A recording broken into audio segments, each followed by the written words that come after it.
Good evening. It is Wednesday. It is just gone 7 o'clock, and you are tuned into Wellness Wednesday. Get in. Hello. How you doing?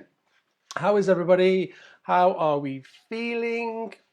It's been an okay day today. Bit of rain, bit off. Just turn the volume down on this because that's going to annoy me. So yeah, how are you doing? So for those of you who haven't tuned in before, I see some new names in the feed. My name is Kevin Guthrie. I am a local psychotherapist and coach. We do this work with Newcombe Show District Council. You can see their logo in the corner there. They support us with this work. We figured out back in October that we wanted to do something that would help people through the winter months, okay? And we find ourselves right now, right in the middle of the winter months, the kind of coldest, darkest months. But this is the really nice bit right now. Just over the hill, we have spring on the way. We have bulbs coming through. I took some pictures the other day of some snowdrops, a real clump of snowdrops. So although we started these back in October, we are on our way out and spring is on its way. I would sing you a song, but you would not appreciate it. So good evening to everybody that is joining in on the feed. Hi Hadra, hi Caroline, hi Julie. Welcome. So tonight we're going to do self-compassion. Oh, self-compassion. I love a little bit of stuff around us and ourselves. So, but actually I have a question for you. And I'm going to start off with a question. So, my question is, last week we did values, and I encourage you to find your values, look for your values, see where your values were coming from. I'm wondering how you got on with that and whether anything resonated with you, anything kind of stuck with you afterwards. Give me a little bit of feed about that, about what parts of value and self-value stuck with you. What did you learn from that? Did you learn perhaps where some of your values came from? Did you learn perhaps that you didn't want to hold on to some of your values? Give me a shout out in the feed and let me know. And the other thing that I always ask you to do, and I'm sorry to keep asking him, but it really helps get the feed out there, is share. Share the love. Share the love with other people. Okay? So, you're going to feed into the feeds about self-value. You thought you were just going to sit back and enjoy this, didn't you? No, this is about growth. And in order for us to grow, there is an element of work there. Okay? Just like teeny one, tiny bit. Self-compassion. I've got three quotes that I want to read to you, or three descriptions of self-compassion, all tie in with each other, because self-compassion is really, really important. I didn't know until I started reading through this that actually it was a term that was only coined in, was it the 70s or 80s? I'm not quite sure, but it's not that old. So self-compassion entails being warm and understanding towards ourselves when we suffer, fail, or feel inadequate, rather than ignoring our pain or flagellating ourselves with self-criticism. Another one. Compassion is the ability to show empathy, love, and concern to people who are in difficulty. And self-compassion is simply the ability to direct these same emotions within and accept oneself, particularly in the face of failure or more. Self-compassion is the way of relating to ever-changing landscape of who we are with kindness and acceptance, especially when we feel inadequate or fail. So that should give you an underpinning of what I mean by the phrase self-compassion, because there's phrases like self-compassion, self-esteem, self-value, self-belief. They all sit, let's say, under the same umbrella, but they're all very, very slightly different. So tonight we're definitely going to look at self-compassion. Okay, so I asked you to feed into the feed about values, your personal values, and how you felt the piece of work that we looked at last week on self-values, how that went for you. So let's see if anybody else. I don't think you have. Everybody's saying, it feels like everybody's just settling down, saying hi, grabbing a drink or a cup of tea. Everybody's just settling down, which is great. I love that. I love how many people are watching. That's amazing. So let's go to so if you can and if you want to answer that question. So we were talking. Last week we did values, self-value, and I asked you the question: how did that feel? Did anything resonate with you? And did you learn anything? That's a good question. Did you learn anything from last week's session? Because, like I talked about this last week, values underpin. They seem to underpin our entire world in terms of if I have a value here because I learned it in childhood, but I want to do something here, then they conflict with each other. And actually, this could be learned, and it's not really my value. So therefore, once I recognize it, I can get rid of it. So yeah, let me know. Let me know about last week, and let me know how you felt about it. Let's go back to self-compassion, because self-compassion is really difficult. A little insight into some of my work here as a psychotherapist. Nearly all of my work here, at some point or another, leads into self-esteem. So not quite self-compassion, but very, very close. So self-esteem is nearly always in the room. Really interestingly, with self-esteem or self-value, we can call it, I've started calling it that as well, because people seem to respond better to the word value than they do esteem.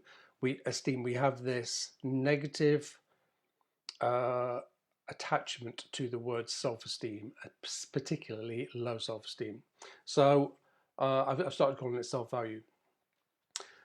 A lot of my work leads back to that place. A lot of us, me included, not so much now, but many years ago, had very, very, very low self-esteem. And therefore, what happens with self-esteem is it can quite often lead onto low self-compassion. I want to read those statements out to you again for those that have just joined. Self-compassion entails being warm and understanding towards ourselves when we suffer, fail, or feel inadequate, rather than ignoring our pain or flagellating ourselves with self-criticism. Compassion is the ability to show empathy, love, and concern to people who are in difficulty. And self-compassion is simply the ability to direct these same emotions within and accept oneself, particularly in the face of failure. Last one. Self-compassion is a way of relating to the ever-changing landscape of who we are with kindness and acceptance, especially when we feel we fail or feel inadequate. I'm not keen on the word fail. I don't find it a very positive language. What would I rather see instead of the word fail? Didn't achieve. Fail, again, has a lot of negative cognitions to it, so I'm not keen on it. Anybody else? Anybody else? Anybody else? Everybody's just saying hi. Hi, everybody.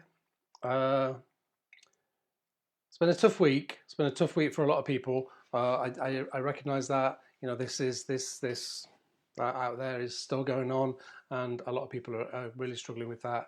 It feels like sometimes that our resilience is low. I did one of the lockdown lives that I did the other day. I shared the resilience battery because it was really important that I got that back out there again. Hi, Helen, my lovely support in the council. Helen Ellison, she's lovely. Mandy has put, I learned that I have tendency to be intolerant when others' values clash strongly with my own. And I just need to accept it and move on more swiftly. It's kinder to me. I like the last part of that. Mandy, I like that you've put, it's kinder to you. It certainly is. But I completely understand that when other people's values, looking back at last week's work, clash with your own, because it doesn't feel very comfortable. You know, if we have certain values, but the truth is, we are all different and we are all entitled to different stories. There is a caveat to that, and the caveat is when somebody else is hurting somebody else, then if that's their value, then we have a right to be kind of angry at that. Hadra's put, Hadra, that cheesecake, what was that about? Please. It was amazing. Being genuine and kind for people who are important to you. Good evening, my beautiful daughter, Talisha. Being kind, so that's what you learned from that. I love that. Genuine. I love the word genuine. It's so important and so powerful that we are as genuine as possible. Genuineness, authenticity. A lot of people struggle with that. So thank you for feeding that into the feed, you lovely people.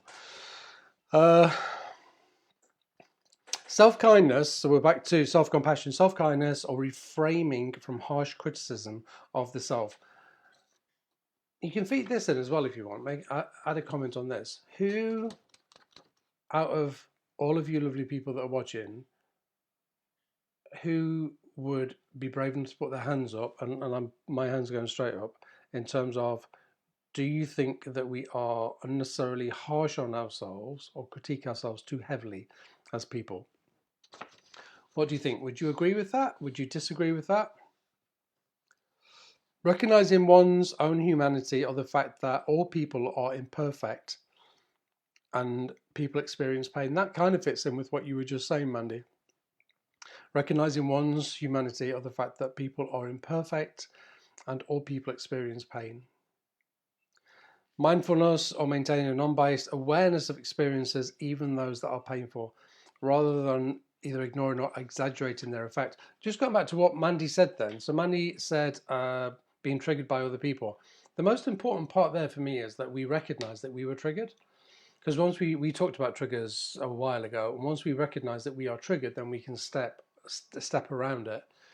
But if we are triggered and we don't recognize it, then the chances are we're going to create a behavior from the trigger. So we get triggered and then we behave in a certain way. So actually, again, going back to you, Mandy, that was a really powerful moment that you recognize you're being triggered because their values are different to yours, and then you step around. So I'd say that was pretty perfect. So let's put, certainly can be my own worst critic sometimes. You know, for a lot of people that is the case. We are definitely our own worst critics. We have an inner critical dialogue quite often. We have an inner dialogue always, but quite often that dialogue is very, very critical. I have some theories around that, but I won't go into them just yet. I will go into them a little bit later. Lazarus put, yes, but realize that with age, I I care less about what people think. Powerful statement. Powerful statement. You know, one thing that comes with age is that you care less, but you don't stop caring completely, do you? Somebody somebody said something to me the other day, and it was triggering. It was somewhat triggering, and I had to really step back and go, wow, why did that particular thing trigger you? And then I have to work it out because it's my stuff. Yeah, it doesn't matter what they're saying really. It was a comment, it was an opinion, but it really triggered me. So that's the important part there.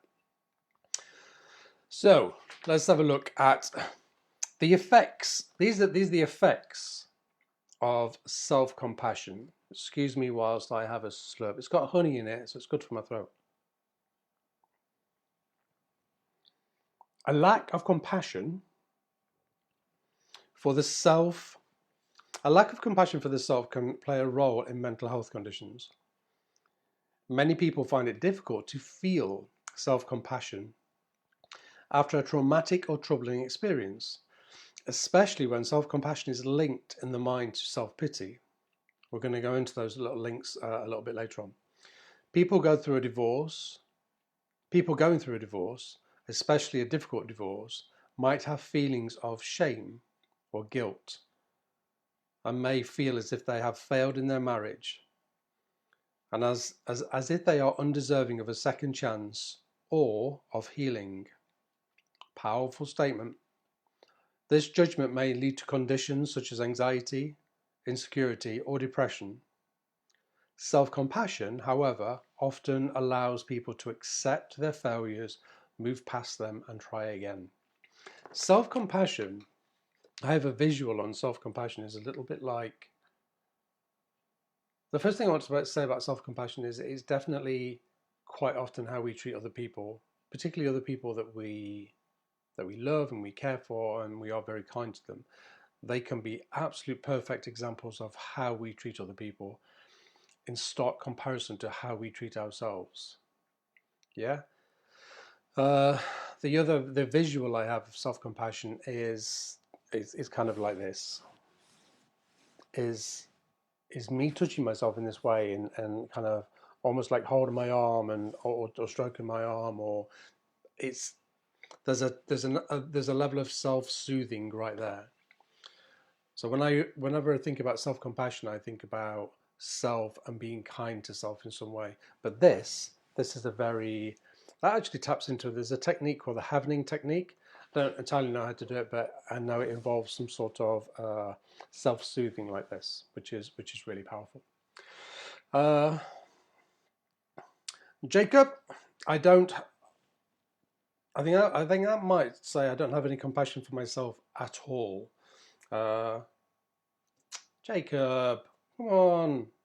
Well, watch this until the end, and we're gonna go into how we create more self-compassion for ourselves. Okay, so please stay around at the end. If you can't stay around at the end, this feed ends up on my Facebook feed automatically, so you can watch it forever and never and ever. And the other thing to remember is that all of these feeds and my lockdown lives in the morning, anything I do video-wise, all go onto my YouTube channel, which can be found at Guthrie Therapy. So everything is on there. There's something like 90 pieces of content up there at the minute. So everything's on there if you haven't got time to watch these or you want to pass them on to somebody that isn't on social media. That's the effects of self-compassion. It can cause anxiety and depression because we don't have that ability to soothe ourselves. Imagine this for a little scenario. I don't know, you fall over in the marketplace in Newark and you graze your knee, or you hurt your knee, or you hurt your hip or something. Chances are, I hear a lot of people going, "Oh, you're so stupid, you're so clumsy. What did you do that for?" And I wonder how you would be if you had a child and a child fell over, or you were with an old elderly person and they fell over and they grazed their knee or they hurt their hip. Imagine, just for a second, the outpouring of empathy you would have for the person that was at the side of you. And then imagine for a second how you would treat yourself. My guess is that you would be far, far more critical on yourself than you would with the person at your side. And I want to know why.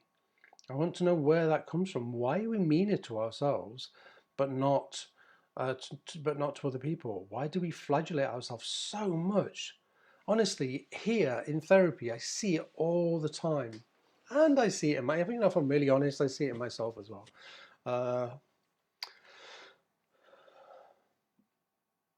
Thanks, Les. Les has just responded to Jacob.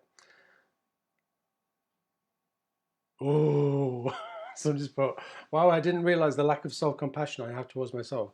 That little analogy I did just then of tell me how you would treat yourself and tell me how you would treat somebody else is a really powerful little story. Now, honestly, I want you to sit with that just for a second and imagine how you would treat yourself if you fell over, grazed your knee. Would you feel stupid, and would you feel daft, and when you start saying, oh my God, you're so clumsy, what did you do that for? But then if you have somebody at your side that falls over, like an elderly person or a young person, imagine how you would treat them. And I want to live in a world where we treat each other equally. I want us to have the same amount of compassion for us as we do for other people. Because for me, that's really, really important. Honestly, it is. And I know that I live in a world that is very blue sky thinking, but it just is really important. Let's put self-worth question mark. I'm not entirely know what that means. Bit more information. So, these are some commonly misconstrued myths around self-compassion. One of the biggest myths about self-compassion is that it means feeling sorry for yourself. One of the biggest. And the paper goes back down. I don't read that much before I kick in. It's true. When I talk to people about self-compassion in here, they go, well, it's a bit selfish, and it's a little bit selfish, little bit self-indulgent. We don't get taught about self-compassion when we're little. And when we were of a certain age, we definitely didn't get taught what self-compassion was. We just don't. And it's really, again, it's just really important.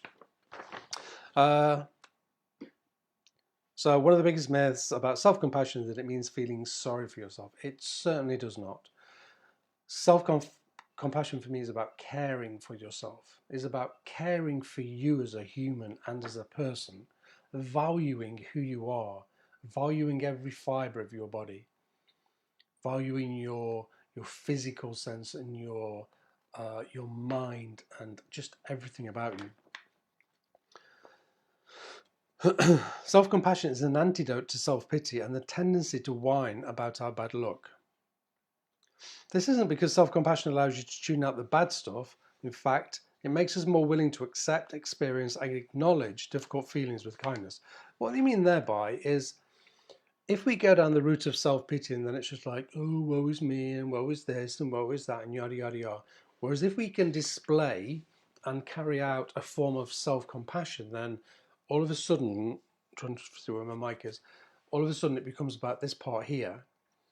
And we almost self-soothe and self-heal when we bring it inwards. When we do self-pity, we go outwards.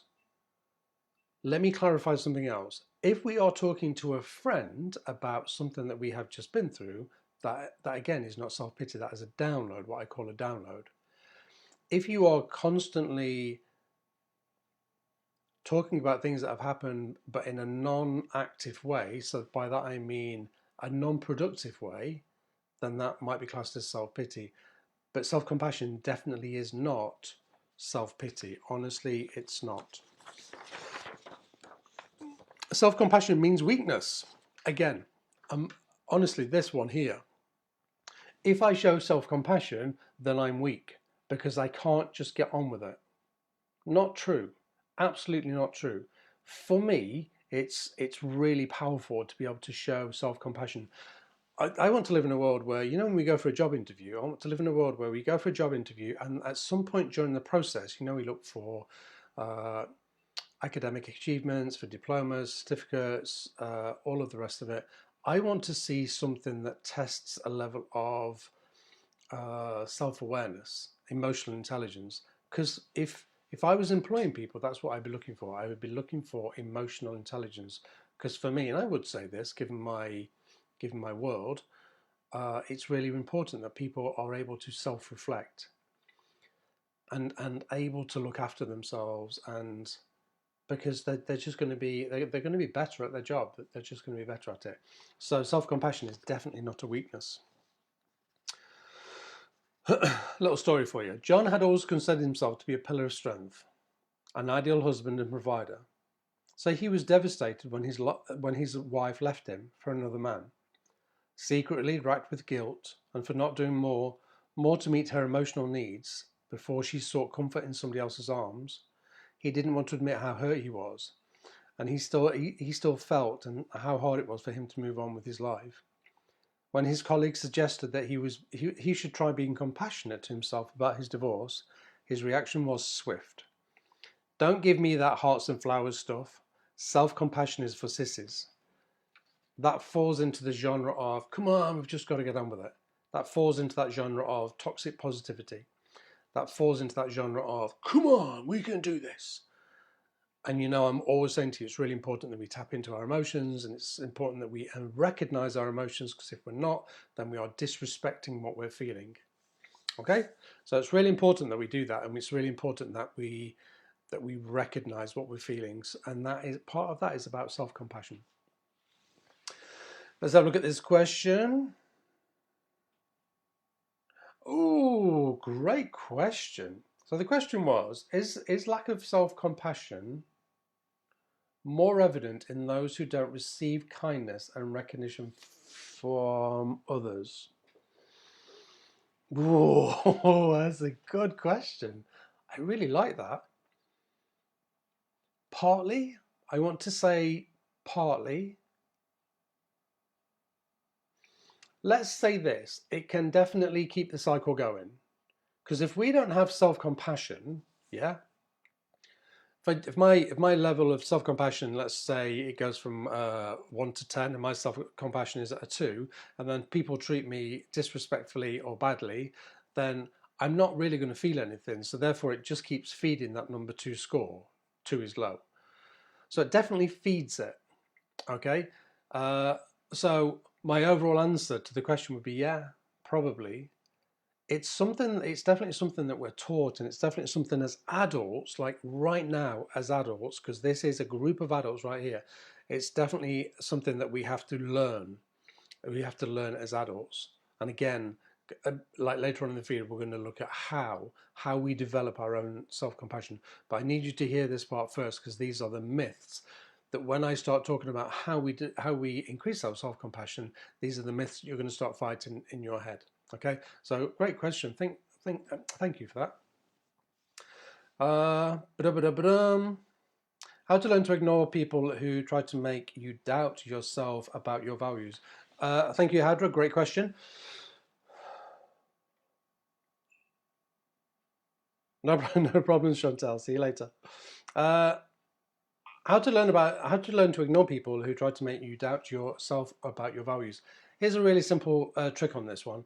For us to not allow other people's values on us come into us, we have to be very secure in our own beliefs. If that doesn't happen, then here's what you do. I don't know. Somebody says something to you.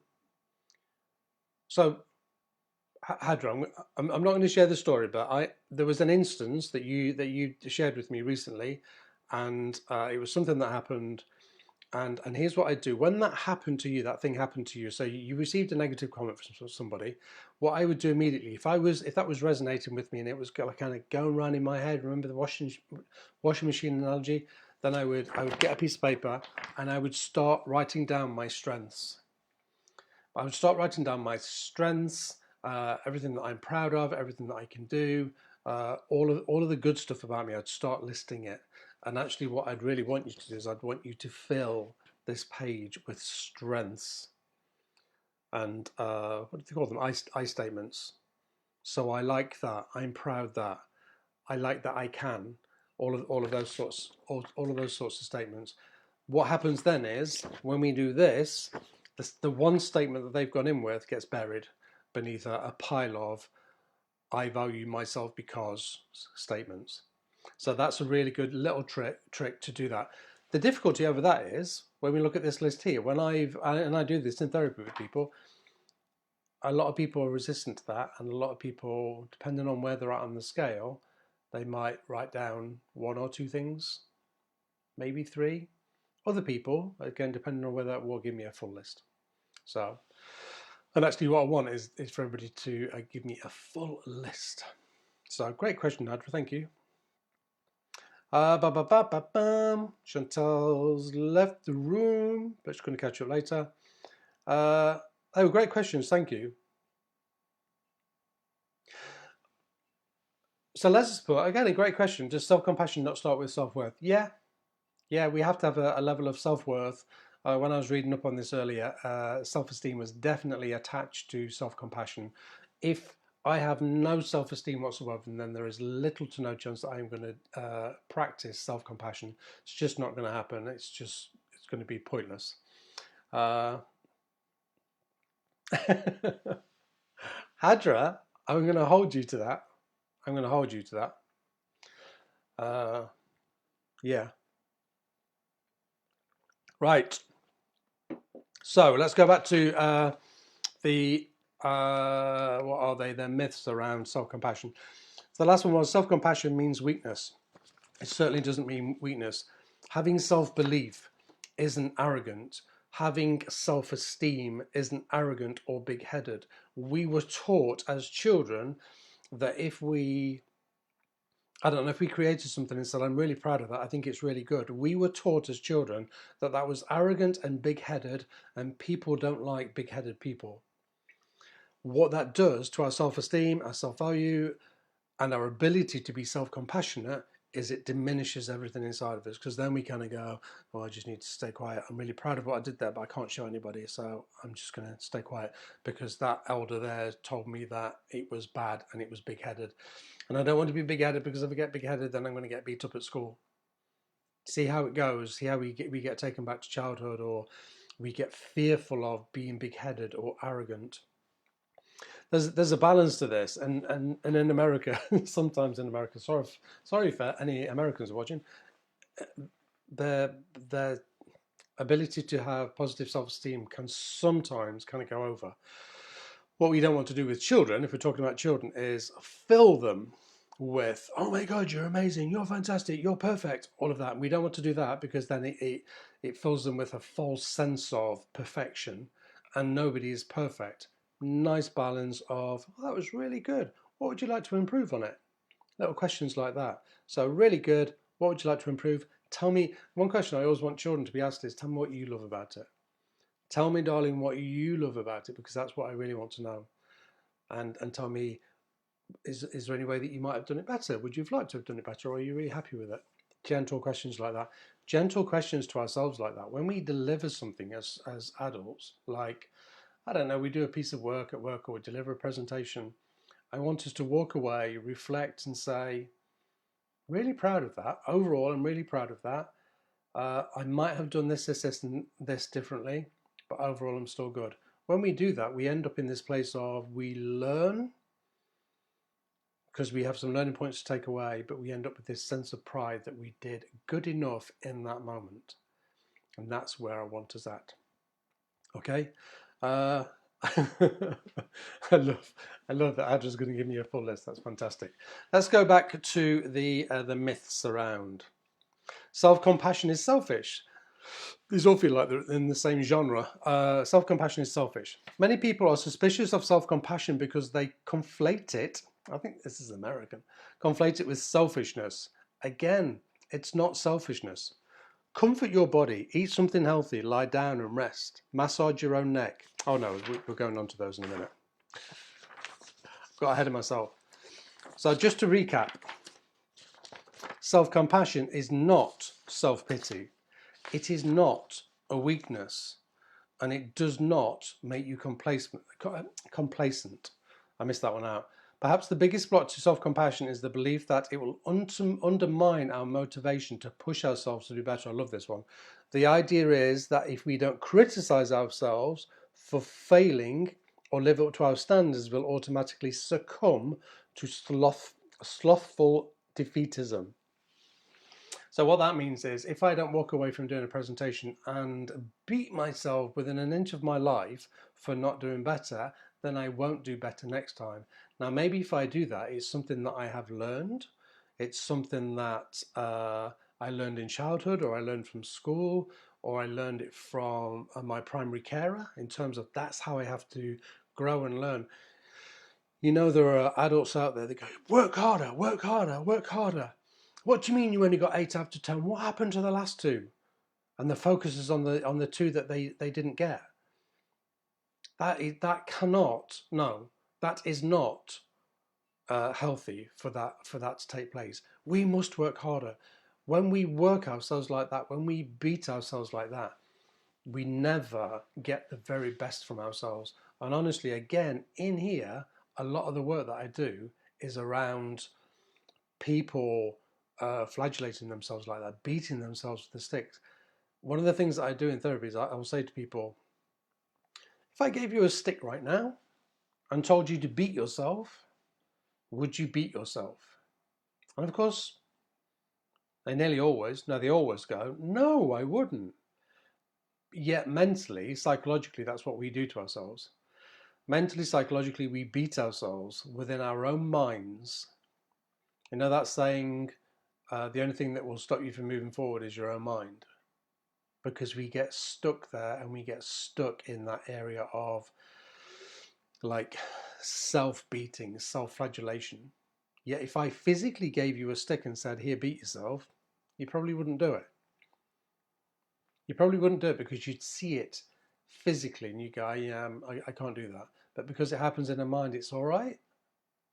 Remember that phrase, sticks and stones may break our bones, but names will never hurt us. I remember my mum saying that to me. And I remember really believing that and almost like, when we got to values, we did last week, almost like it used to circle in my head. Sticks and stones may break, blah, blah, blah, blah, blah, blah, blah. And I used to really believe it. But honestly, name calling bit really hurts and bullying really hurts. But when we do it to ourselves, it has even more impact. And it has even more impact because quite often we can't see it. And that's where a lack of self-compassion comes from. And that's why, when using the analogy I used earlier, if yeah, my gran used to say that as well. Everybody used to say that. Everybody used to say that when we were younger. Sticks and stones may break my bones, but names will never hurt me. What the biggest crock of I have ever heard in my life. But it's taken me a good long while to look at that and go, that's not true. Because actually, when we think of abuse, we have physical and sexual and verbal and psychological. We see or we see and feel the physical and the sexual. The psychological and the verbal, we don't see or feel quite as much because they're just words, or it's actions if it's psychological. But honestly, they hurt all the more, and they hurt all the more because they are silent. Well, not verbal, but I mean in terms of how it affects the body, they are silent. So therefore, it really does get us, and it really does land. If somebody put I don't know, a dart in my arm, it would really hurt. If somebody called me a name that really triggered me, it would hurt. But I would repair this one because I can see it. I can take the dart out, and then I can repair the wound. This one kind of goes in, it lands, and then it seeps its way into my system. So it's really important that we recognize our own inner critical dialogues. We've done this before, and the phrase I use on this is hear it, challenge it, change it. We have to hear our inner critical voice, and we have to hear it by, I don't know, stop a few times a day and just go, what am I thinking? Where am I going? When you drive somewhere in the car and you get there, just go, what was I just thinking? Reflect and start to recognize what your voice is saying. If you can, write it down on a piece of paper. The reason we write it down on a piece of paper is because if we write it down on a piece of paper, we see it. We see it a lot clearer. We see the words, and all of a sudden we see the words, and it just becomes really, really powerful. Because then we're like, oh my God, does that actually come from my mind? Those words, stupid and idiot and clumsy and anything else, any of the other expletives that we might use in our own minds, because we do. But unless we hear it, then there's no way of getting over it. So we hear it, then we challenge it. I don't know, I called myself an idiot. Am I an idiot? No, I'm not. I just tripped over on the marketplace, to use that analogy. And then we change it. So we change that example to, I just tripped over. Nobody's perfect. I just tripped over. It's how it happens. Okay. Yeah, I agree, Heather, because Heather's put psychological abuse is worse than physical. I agree because we can't see it. We can't see it. So although in the past there was a lot of emphasis put on physical abuse, honestly, psychological abuse can be worse because we can't see it. It's like a silent and deadly killer. Lindsay's put, wow, words really hurt. They really, really do. Honestly, they're so powerful, those words. So don't forget, you can feed any questions that you want over here. We're going to look at how we develop our own level of self-compassion, because we understand where it comes from now. We understand what it's not, because we're not believing any of those myths about it anymore. So we're going to look at how we develop it. Comfort your body. Eat something healthy. Lie down and rest. Massage your own neck, feet or hands. I want to stop there. Massage your own neck, feet or hands. I can hear people coming back at me and going, well, that's a bit dull, isn't it? I don't really want to massage my own hands or my own feet. Why? Because we expect other people to do it. And if there is nobody else around, then why would we not do it ourselves? Why would we not, quickly he says, oh no, it's gone. It's gone. There was some hand cream in here. Why would we not get some hand cream out and just sit and massage our hands? A lot of people do that, actually, but why would we not do the same with our feet? Why would we not do that? Because we thought, oh, why would we not do that? What's the words that are coming into my head? Oh, it's a bit sad, that. Bit sad rubbing your own neck, isn't it? Bit sad rubbing your own feet. You might cut your own toenails, you might file your own toenails, but massaging your feet, why would you not do that? I want you to do this. I want you to develop your own ways of enhancing your own self-compassion. I've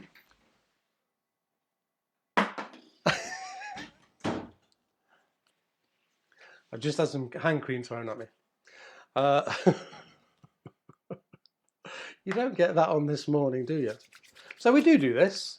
You know, we do, particularly at the minute when we're using so much cleanser.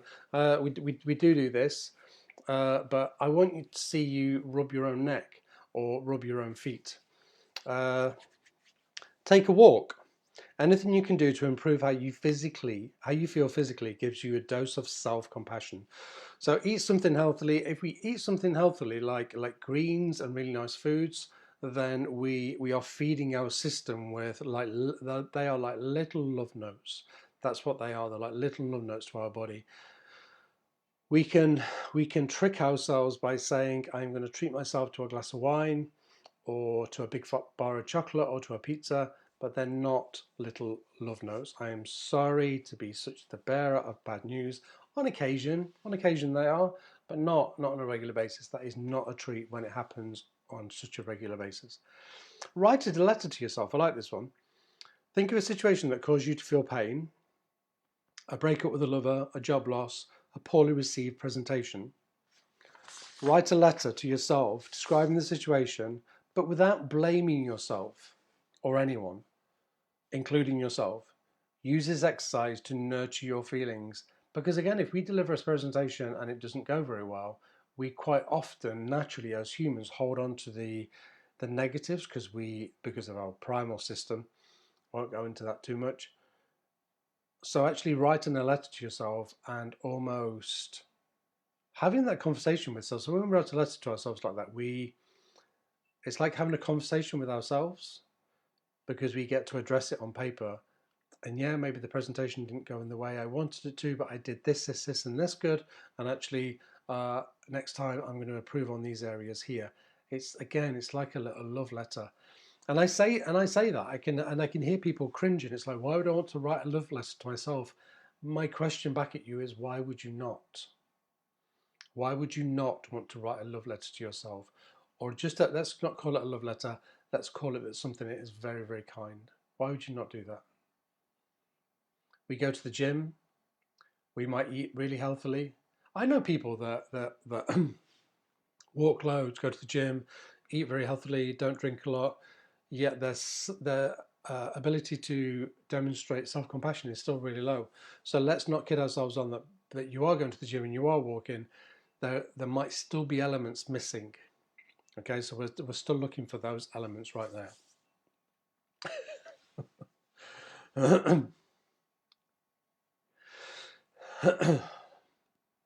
So somebody's put, because it's weird.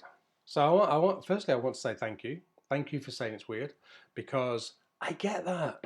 Honestly, I get that. But if we want to have more self-compassion, then we have to do that. And actually, why is it weird? It's weird because society, all of that out there, made it weird. For us to show ourselves love and compassion has become weird, because we become selfish, or because we become weird, or we are self-absorbed, or we are arrogant, or we are all of that. No, it's not weird. We are not kowtowing to what society says. We are developing our own sense of self, and we are doing whatever we need to do.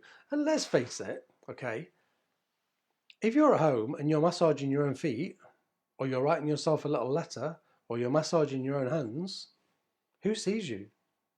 Nobody sees you. These are moments between you and yourself. It's just between you and yourself. And that's private. I wouldn't massage my feet and then go on Facebook and put, I've just massaged my feet because I love myself. I wouldn't put that. It would be something that I would just do, and then I would just enjoy the feeling that I get from that, from being self-compassionate to myself, for being kind to myself. Because if I'm kind to myself, then I can develop a level of self-compassion. And honestly, I think we all need that level of self-compassion. Let's see what else it says. Give yourself encouragement. Think of what you would say to a good friend if he or she was facing a difficult or stressful situation. Then, when you find yourself in this kind of situation, direct these compassionate responses towards yourself. Really good example. So, you know, when I used the example earlier of tripping over in the marketplace, it kind of falls into that category. Look at how we treat other people and then try and pull that back in on ourselves. Because honestly, if you look at that and if you look at how you treat other people, my guess is that you will treat other people a lot better than you treat yourself. Sadly, don't do that. I have a routine every night when I go to bed. It's really important to me. I do my face, hands, and feet. It's my self-care, I think I should say, and it makes me feel nice. I love that. I love that there's those moments when we kind of go, I'm doing this for my own self-care. My part of my self-care routine might be I go for a walk. Not ever so good with pampering myself. Love yourself and be kind to yourself to be able to give the best version of your love and care to others.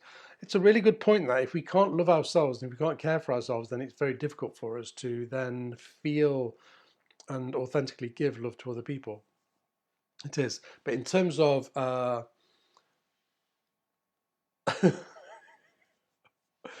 something funny in the feed, you can look at yourself. Uh, Jacob, yes. That's all I'm going to say. Jacob, yes. Absolutely. And I have to sit and watch. Or I don't, but I choose to. Thanks, Lindsay. It's just important. I don't want us to kowtow to what society says. And I don't want us to listen to those earlier messages that we learned. I don't want us to listen to parents or primary carers or society that says it's arrogant to care for yourself. It's not. It's not arrogant. It is respectful. At the very least, I want us to treat ourselves on the same level that we treat other people. Those people that we are really kind to and we are really empathic to. That's what I want to happen. I want that to happen. I want us to be that kind. It doesn't have to be any more, just that kind. Another one on the list here. So I'm going to go over that last one again. Give yourself encouragement. Think of what you would say to a good friend if he or she was facing a difficult or stressful situation. Then, when you find yourself in this kind of situation, direct these compassionate responses towards yourself. Please try that. Please try that. Practice mindfulness. Even a quick exercise such as meditating for a few minutes can be a great way to nurture and accept ourselves whilst we're in pain. Mindfulness, just to clarify, mindfulness is about being at peace. It's about noticing the. So I don't know. I could become mindful over the lid on that tub of hand cream just by looking at how it shines, looking at its shape, and really sinking into that one little shape right there. It's being very still and almost like going into something. And what it does is it really calms down the mind. There's loads of different ways we can be mindful. I'm going to go on to another two little things here that I've added onto that list, and both of them dip into mindfulness and meditative type exercises.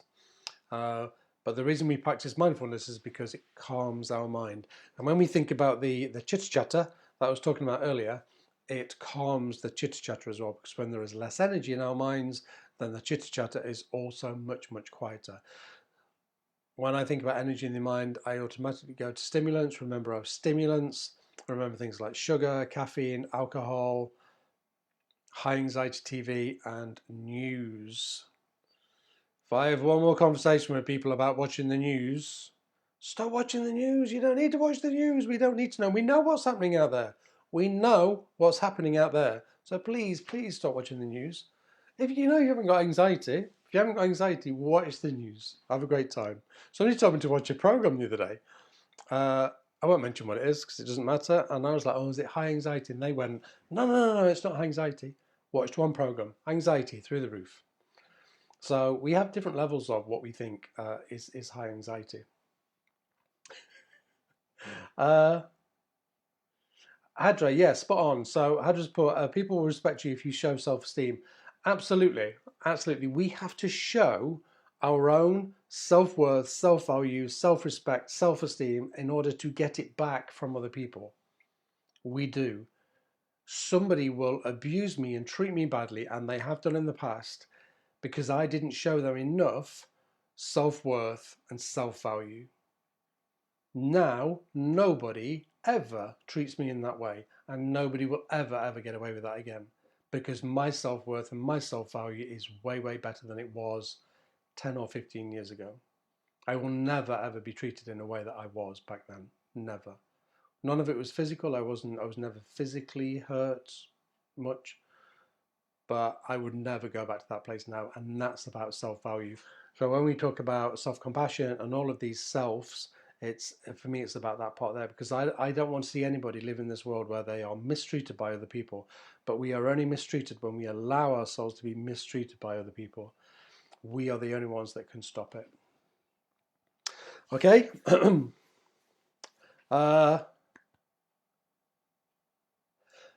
Butterfly hug. I've showed you this before, but I want to show you again because it's really powerful, and particularly in terms of, oh, we're doing self-compassion. Self-compassion, we've got 7 minutes to go. It's been a long day. Self-compassion, the butterfly hug is amazing. So remember, the butterfly hug, try not to catch my mic because it's going to bother you, is hands crossed, eyes closed, feet on the floor, and we tap really slowly. This in itself is like it's cozy, it's nice. And then we tap really slowly. Then what we do is we close our eyes and we take ourselves, whilst we're still tapping, to a safe place, to a peaceful place, to a place of calm. Or you can do this and you can repeat, I value myself because, and then you can start listing things. I like myself because, I like that I can, I like that I have achieved. The alternate tapping, or bilateral stimulation as it's called, taps into both spheres of the mind, so it allows everything to go in just that little bit deeper and more secure. So a butterfly hug is really powerful in terms of calming the system. So whenever we feel ourselves triggered, take yourself away, sit on the edge of the bed, butterfly hug, slowly, it's a slow tap, and take yourself to a safe place. Repeat your safe place or a peaceful place, or repeat your I am statements, your I statements. Okay. The other one is, I talk about it quite a lot, is the deep breathing. I recorded a podcast this afternoon with a breathworks professional from Manchester. It's going to be a really interesting podcast, and I really want us to learn more about breathworks. So, but it'll be a really interesting podcast. It won't be out for another 2 or 3 weeks. So, deep breathing. Remember, if we want to deep breathe, we're just going to take it in through the nose and out through the mouth. When we take it in through the nose, it's going to come all the way down to the stomach. The lower stomach's going to raise a little bit, because then we know the breath's going right down into the diaphragm. And then we blow back out. Okay, so in through the nose, hold, and then out through the mouth. Do about 20, and then just watch the mind reset itself. Gets more complicated than that. Maybe I'll start feeding little bits of breathworks into these sessions, just to give us more breathworks to work with. But that one's really simple. Just in as deep as you can, hold, and blow all the way back out again. He taught me another one on the podcast today, but it might get a little bit too confusing. But just take it in and out. Actually, one more that he showed me today was in and out, but through the mouth, about 20 times. So in and out through the mouth, in and then out through the mouth. Breathing is one of the most powerful things that we have at our fingertips to help us regulate and calm our system. And in terms of self-compassion, which is what we're doing tonight, it is so powerful, because again, it is like a little love note to the body that we care about ourselves and that we value ourselves. And that's what I want. I know I live in a perfect world.